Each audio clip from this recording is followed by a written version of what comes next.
Pour ne rater aucune de nos vidéos, n'oubliez pas de vous abonner et d'activer la cloche. C'est une décision qui fait trembler la scène politique ouest-africaine.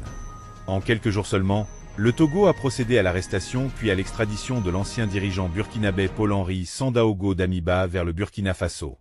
Une affaire aux accusations lourdes, mêlant détournement de fonds publics, corruption et blanchiment de capitaux.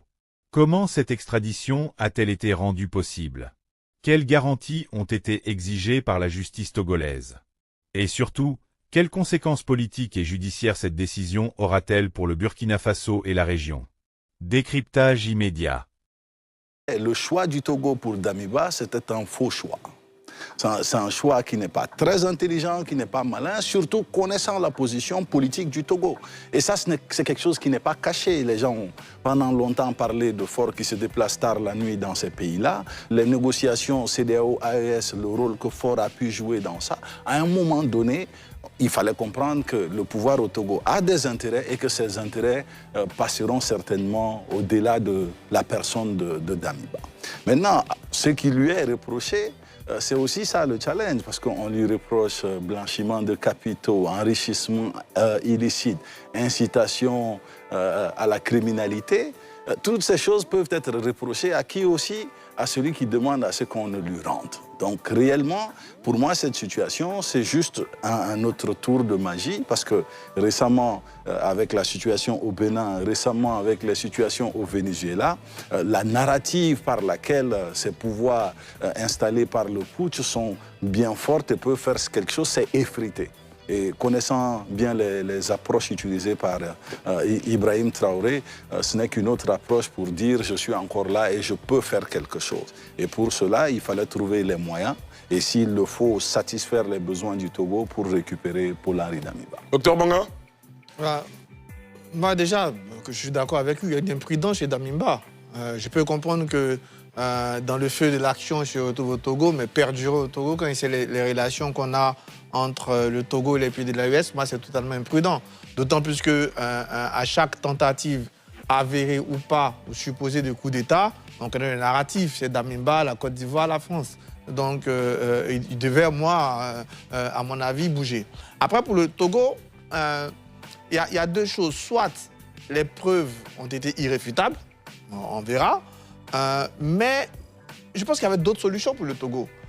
Moi, la solution la plus importante, idéale pour le Togo, c'est de demander à Damiba de quitter le Togo. Parce qu'aujourd'hui, le Togo se positionne en médiateur, à la fois dans des crises ouest-africaines, mais même dans la crise de la RDC. Quand vous positionnez en médiateur, quel signal vous envoyez? Ça veut dire que si demain, un Faure réussit à obtenir que, je dis par exemple, Joseph Kabila doit venir en exil à Lomé, il ne viendra pas. Plus aucun opposant ne voudra venir en exil à Lomé, parce qu'il va se dire à n'importe quel moment, je peux me retrouver dans le pays. Et puis il y a une tradition d'asile africaine qu'on maintient. Et aujourd'hui, quand vous acceptez, parce qu'on oublie trop souvent les conditions dans lesquelles Damiba est parti. Damiba est parti dans des conditions où, peut-être que Eric pourra mieux en parler que nous, où son armée n'avait pas perdu le combat. Ils avaient peut-être perdu la bataille, mais pas encore la guerre. Et c'est en ce moment-là que ce soit le Moro Naba, les chefs traditionnels, les chefs religieux, le Togo apparaît pour dire à Damiba, si tu continues de faire de la résistance face à ce qu'enclenche Ibrahim Traoré et sa bande, on risque de se retrouver dans le chaos. Et donc, pour éviter le chaos, casse-toi au Togo. Mais à partir de ce moment-là, ce n'est plus, on parle de droit ou de politique, mais Damiba n'est pas en situation de droit au Togo, il est en situation politique. Et en ce moment, la première solution doit être politique. Soit on a des preuves irréfutables comme Damiba, en ce moment-là, on le menace, on lui demande d'arrêter, quitte à le garder quelques jours, on lui demande tout simplement de plier bagage. En ce moment, on n'est plus fâché avec les potes burkinabés, mais dans ces conditions-là, le Togo lui-même, qui veut se positionner en médiateur dans les crises africaines, envoie un très mauvais signal aux opposants qui vont vouloir se réfugier au Togo au nom de la paix dans leur pays. Bien sûr. Eric Bayala? Oui, mais sur la question, c'est une question qu'il faut traiter avec circonspection, parce que la posture du Togo gêne un peu. Quand on lit le communiqué, il est clairement indiqué qu'il y a eu des garanties que le Togo a pu obtenir en ce qui concerne que M. Damiba ait un procès équitable et que la peine de mort ne soit pas exécutée contre lui. Mais que sont les partis en présence qui discutent du contenu de son extradition? Vous avez d'un côté le Togo qui est, j'allais dire, avec un président qui est élu, et de l'autre côté, vous avez une junte militaire, et donc qui n'a pas de légalité constitutionnelle. Et donc, rien ne peut engager donc, ces accords-là que le Burkina prend vis-à-vis du Togo. Ça, c'est d'abord un premier point. Le second point, n'oublions pas que le lieutenant-colonel Henri Damiba était le chef de la junte qui a fait le coup d'État contre Roch et Christian Kaboré. Et il avait, au niveau de la transition, on a parlé de MPSR 1. Et Ibrahim Traoré arrive avec le même MPCR, mais 2, avec des visions différentes. Et donc, il y a forcément, si vous voulez, depuis toujours, cette volonté manifeste de pouvoir maîtriser Damiba, parce que Damiba avait été le chef dans l'armée d'Ibrahim Traoré, il avait les troupes avec lui. C'est cela. Mais à côté de cela, quand le coup... Ce que je veux vous proposer, c'est de vous permettre de faire votre développement juste après le JT, parce que l'heure commence à presser. Je vais permettre quand même à Sylvain Guédé-Débailly d'en dire un mot avant d'aller à NCI News. Sylvain? Oui. D'entrée de jeu? Oui, d'entrée de jeu, moi je dirais que le lieutenant-colonel a peut-être manqué une occasion, n'est-ce pas, de ne pas gêner le pouvoir burkinabé, puisque il sait très bien, c'est à l'issue des négociations qu'il a pu obtenir l'exil au Togo. Il devrait donc rester tranquille. Mais dans tous les coups, avérés ou non, son nom est toujours cité.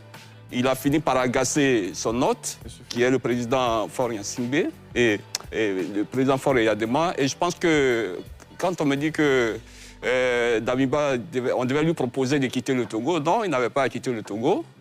Le Burkina a présenté une demande d'extradition, accompagnée d'un mandat d'arrêt. Il ne pouvait qu'exécuter le mandat d'arrêt, comme il l'a fait dans d'autres situations.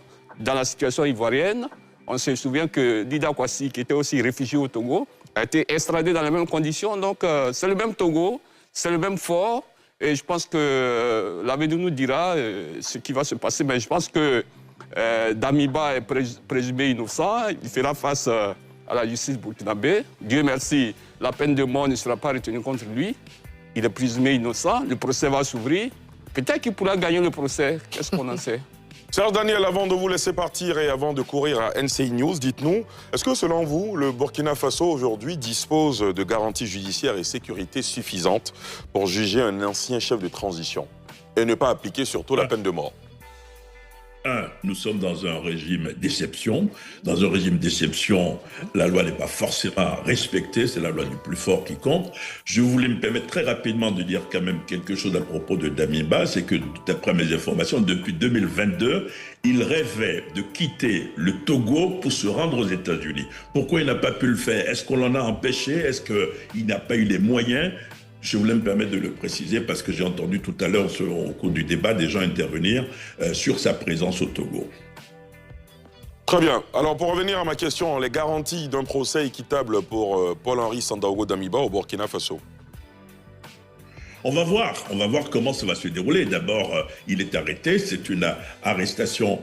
Pour le moment, il n'a pas encore vu son avocat, il n'a pas encore vu d'avocat d'après mes informations. Son épouse est sans nouvelles de lui. On va voir ce qui va se passer, devant quel tribunal il sera jugé. Donc, en termes de perspective, je pense qu'il faut plutôt des hypothèses. Je ne peux pas affirmer brutalement qu'il ne sera pas jugé en respectant la loi. Je ne peux pas dire le contraire. Il faut attendre de voir comment les choses vont se dérouler.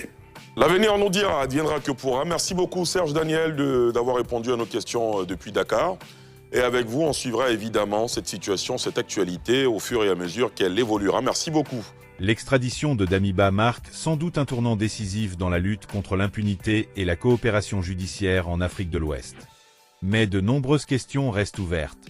Jusqu'où ira cette procédure? Quelles révélations pourraient émerger lors du procès? Et quelles conséquences politiques cette affaire aura-t-elle à long terme pour le Burkina Faso? Si cette analyse vous a été utile, n'hésitez pas à liker la vidéo, à vous abonner et à activer la cloche pour ne rien manquer de nos prochaines enquêtes. Dites-nous en commentaire ce que vous pensez de cette extradition.